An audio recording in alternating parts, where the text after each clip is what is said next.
Now the dealership has quoted me $3,000 to do this complete job. They're saying that I have to replace the turbo, as well as I think it's about 6 or 7 hours labor, because you have to remove the whole turbo and put a brand new turbo on. I'm going to show you that you don't have to do that you can just replace the actuator by itself, which you can buy for $80. And I'm going to show you exactly how to do it and where to get the part from.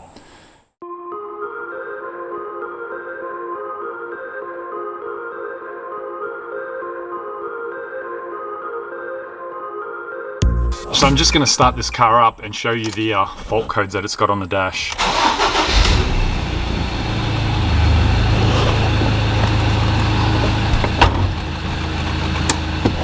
So as you can see, we've got an engine light that's on, we've got a traction control light, and we got that little gear light that's on as well.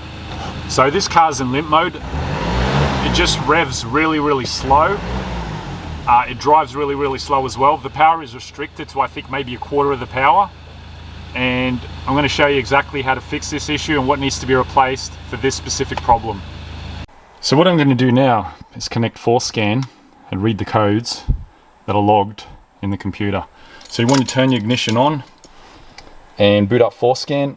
I do have a video on this entire process on my channel, so I might just link that in the description right now. It just goes through the whole process of how to read codes, how to connect your computer to the PCM of the car using this adapter down here, and that'll basically tell you all the malfunctions that come up, you know, such as engine codes, you know, troubleshooting codes or whatever. It'll tell you everything that's wrong with your car basically through this adapter and onto your laptop. So next thing you want to do is got the ignition on, so we're just going to connect through here. You just hit that button there, and basically it's going to tell me to choose my car. Yes. And now it's starting the scan. So straight away it's coming up with faults. It's asking me if I have a HS CAN switch, and I said yes. So it wants me to flick to MS, which is on the left there, and we just click OK. Alright, so now we're going to start reading the DTC codes, which is up here. So straight away, it's telling me that I've got glow plug circuits open, which I already know that. I know these glow plugs need replacing, but it doesn't affect the way the car drives, doesn't throw any error codes or limp modes or anything like that. So I just leave the glow plugs as they are. I live in a warm climate, so there's no problems with that. So the next thing that I want to read is the P2598 error, which is this one here. So it is telling me turbocharger boost controller position A performance is stuck low. And the next one below it, it said malfunction is expected to be confirmed. Pending malfunction is expected to be confirmed. So straight away this is telling me, especially this P2598 error, it's telling me that the actuator is actually stuck. So these run an electronic actuator, so the boost is controlled by an electronic actuator which runs from the computer. And you know, it's telling me that it's stuck low. So if it's stuck low, it's obviously stopped, you know, functioning properly as it should. So now what I'm going to do, I'm going to show you exactly how to pull the actuator out and how to remove it, install a new one, and basically go for a drive and see if it resets all these codes that are coming up on the dash.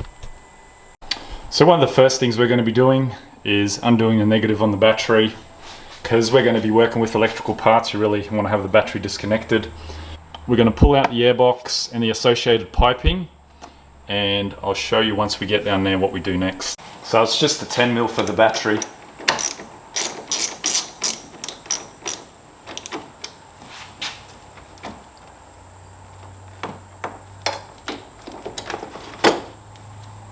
So next is the airflow meter. All you do is just slide that little red tab back and just wiggle it loose. It comes off easy.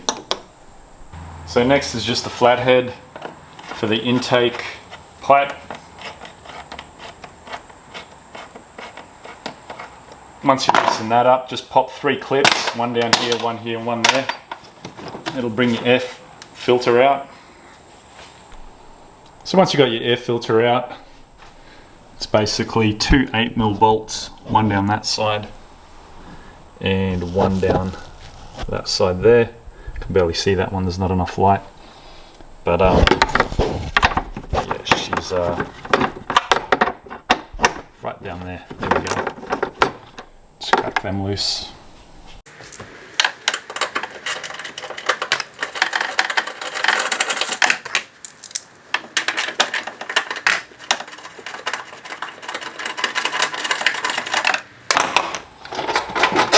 Airbox will now pop out.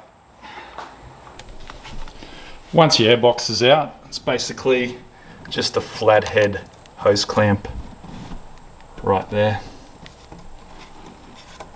That's just an intake pipe, so loosen that one up and just remove your pipe.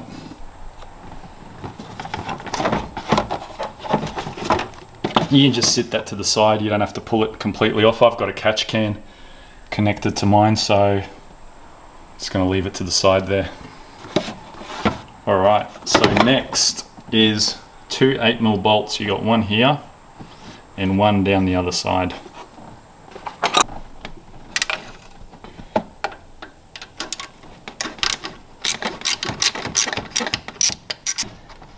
That second 8mm, as you can see, is a little bit harder to get to, so, but you can squeeze your hands around there and just undo it like I'm doing. But it's a bit of a pain holding a camera and filming while doing it. But once again, this little fix is going to save you a lot of money from the dealership, because they're going to tell you need to replace the turbo.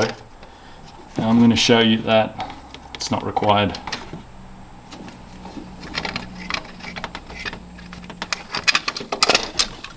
There we go, we got that intake pipe off. So now I can show you exactly where the actuator is hidden. And that is it right there.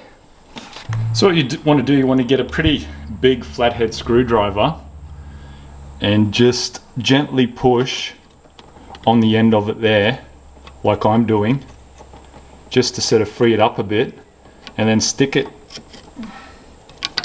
to the side. I'm trying to do this so you all can see what I'm doing, and just gently sort of lever it back. If it's not coming, it should move freely backwards. If it's not coming, just try with your hands to squeeze the two tabs on that actuator and see if it comes. If it doesn't come, just give it a bit of a press there on the end and wriggle it back. Here we go. There we go. It's popped off now, as you can see.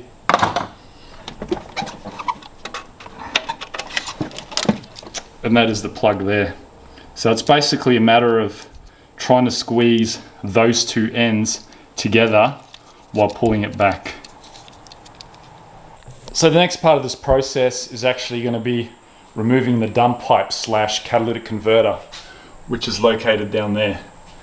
So what I'm going to do, I'm going to start from the top first and then work my way down to the bottom. This is probably the most sort of, I guess you could call it, hardest part of the whole sort of process in removing this actuator.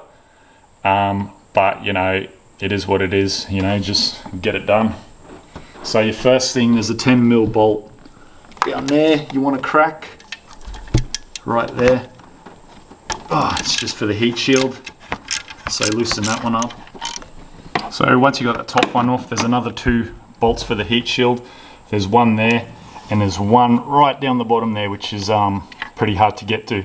I've already undone this one here, it was quite easy. The hardest one is probably that bottom one, which I probably won't be able to film because it's just impossible to hold this camera while doing it. But when I put the heat shield off, I'll show you exactly where those bolts are located. So here we have the heat shield. As you can see, you got one 10mm there, another 10mm here, and another one right down the bottom there. So it sits like that. So for your dump pipe, it's just going to be three 17mm bolts, one there, and one down the bottom.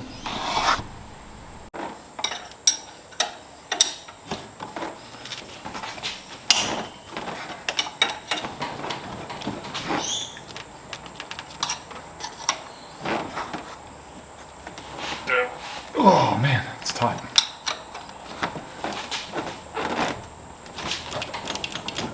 Got ya.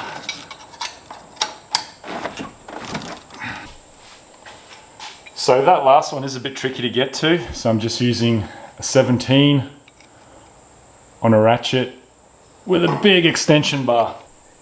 So I've put a little extension on it like that, so hopefully this does the trick.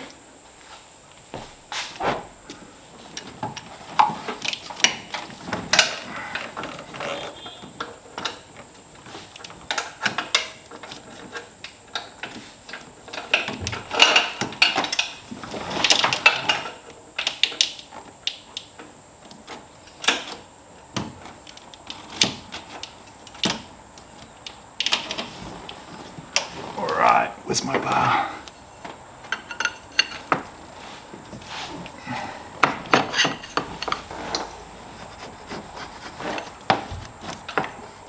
So these dump pipe bolts are probably going to be the hardest part of the process, as they're most likely going to be rusted in there. I've had my dump pipe off. Before I used to run aftermarket dump pipe. That's why my ones sort of came off relatively easy. But if you're pulling this off for the first time and you've never had it off before, I do recommend soaking it in like WD-40 or something of that caliber, CRC, because I remember the first time I pulled it off, they were pretty hard. But you know, it's important just to let it soak, give it plenty of time to sit, to break all that rust off. Once you do that, they should come off relatively easy. And you know, the top two bolts are easy, it's just that bottom one that's a bit difficult to get to, but as you can see, I eventually got it, so it shouldn't be too hard. The next part of the process is climbing underneath and undoing the dump pipe from the exhaust, which is relatively straightforward. So here I am underneath. As you can see, this is the dump pipe that runs all the way up there. You've got a couple of bolts right up there, and you've got two bolts here. I think these are 15 mil. So we've got the two 15 mils on this side for the dump pipe where it meets with the exhaust.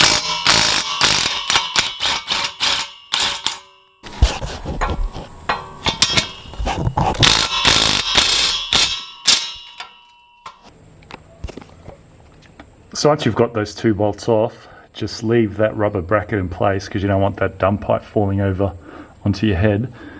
And now it's time to undo those two bolts there, which is basically just two 10 mils.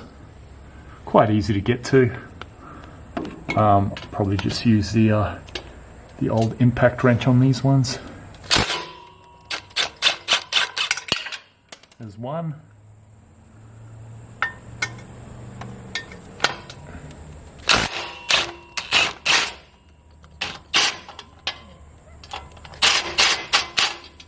There's two. And that should slide your dump pipe out. And now it's basically ready to come out, so I'm going to have to put this camera down and remove it.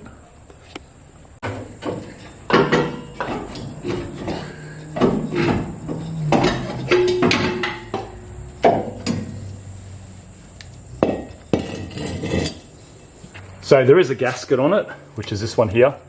Important that that stays on. And I've just put that other gasket over there, which sits between the other joining there, the cat and the exhaust. So that is how you get the cat off. And this just basically, there was another hook that sits in from there. I just slid it off slowly and it eventually just came off. So we got the cat off now, and it's basically now time to undo the actuator. So now with the catalytic converter out of the way, we have clear access to the back of the actuator. And those torque bolts you see there, I think there's about 4 of them. We've got to undo them all to remove the actuator. So I'll show you how to do that. So the tool that I'm going to be using to undo those 4 bolts is a T30 Torx bit and a 7mm socket. And basically I've wrapped a bit of blue tape around that T30 Torx bit because it was a little bit loose in there, but that's going to hold it in, it's not going to fall out. And it's just a 1/4 inch drive ratchet that I'm using, so this is basically what you'll need to undo those bolts. And you want to sort of put pressure on them while you're turning as well, just so you don't strip them.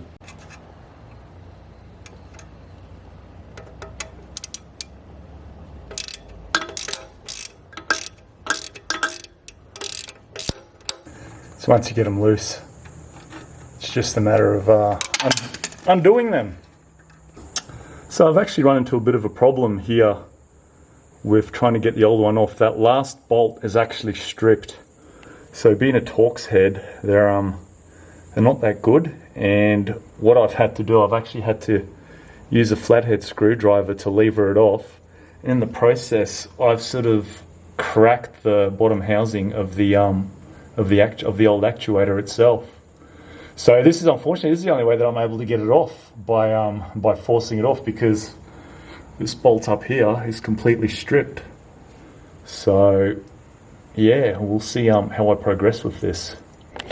So what I ended up doing here is, because I stripped that very last bolt, what I ended up doing is just levering that actuator away like so and pushing it off and breaking it off. So now all I have to do is undo that with a set of vice grips, and hopefully it should remove that last bolt. So the final step in this process is just to remove this actuator arm that goes up and down here. There's a clip that holds it on, and I'll show you how to remove it. So what you do, you just get a tiny little screwdriver and pop it off. So that sits on there like that, and basically all you do, just get your screwdriver in there, pop that clip off like that, and it'll come straight off. And then that actuator arm will just pop straight off as well.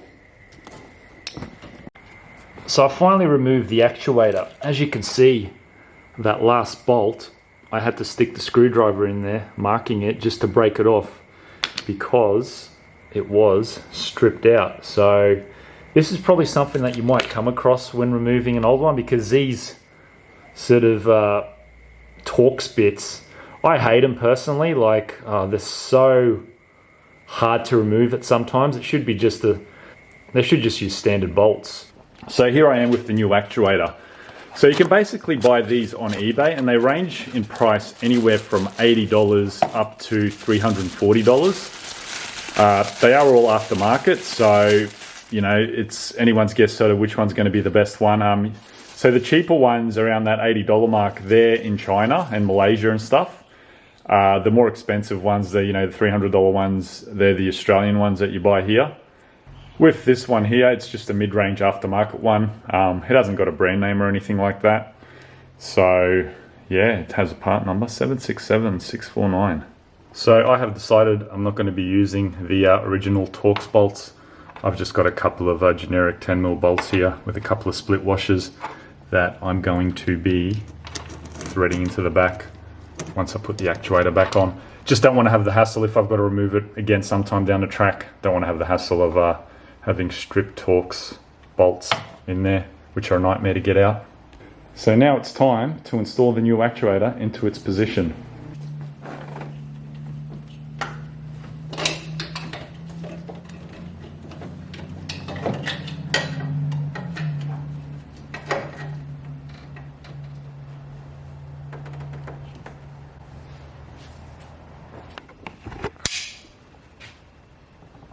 So I've got the new actuator, and it's just sitting there by itself in the position. So what I'm going to do now is climb underneath and do up the 3 bolts. So next step is going to be installing this lever, and these are the little clips that hold it on. Alright, I got the lever on from the bottom. So that clip is now on the bottom of that actuator arm. Now it's time to do the top one. And with a bit of fiddling, I got the lever on from the top part as well. So with the top clip, I just got myself a set of pointy nose pliers and just going to feed it down like that. So once you got that top clip on, everything from here now is basically the opposite of what it was taking it apart. So the next step is going to be to plug that actuator in, start putting the dump pipe back on, start putting all this piping and that back on. So I put all the boring stuff on, like the dump pipe and the heat shield. So now it's time to put all this intake piping back on and see if it's going to start. Alright, so half an hour later, and I've got all the intake piping back together, got the air filter box and everything back on. And basically, the only thing that was left to do now is to connect the battery and start it up. See if there's any fault codes on the dash or any error messages. The battery's now connected. Got to reset the date. But anyway, let's start this up and see what happens.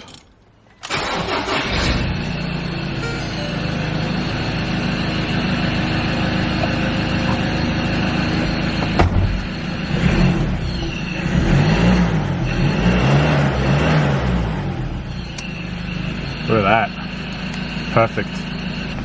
So I've just come back after doing a quick lap around the block, and as you can see, the car is driving perfectly.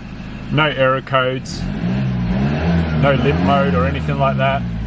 The car is revving freely, it's got all its power back, and it's 100% fixed. So thanks for tuning in on this video. I hope that it helped you save some money, especially on a turbo replacement, because clearly this car didn't need it. It was just an $80 part that you can pick up off eBay. It was a little bit of labor involved, but it's worth saving $3 grand. Hey, anyone's gonna do it. So I will see you guys on the next video.